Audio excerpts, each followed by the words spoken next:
Your bonsai isn't just a little tree, it's a living masterpiece. But if it's not growing the way you expect, the issue might be with the soil.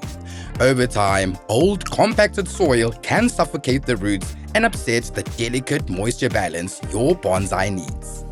That's where repotting comes in. It's the secret to a healthy and happy bonsai.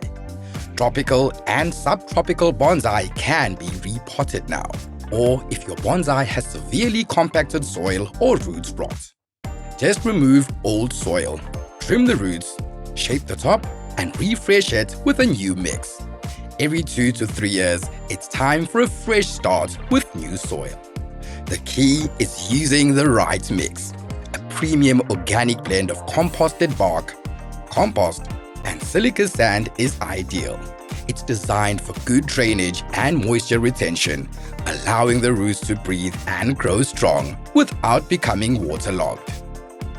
For a healthier, stronger bonsai, choose Bark Unlimited Organics Bonsai Mix. It's the trusted choice to keep your bonsai in great shape for years to come.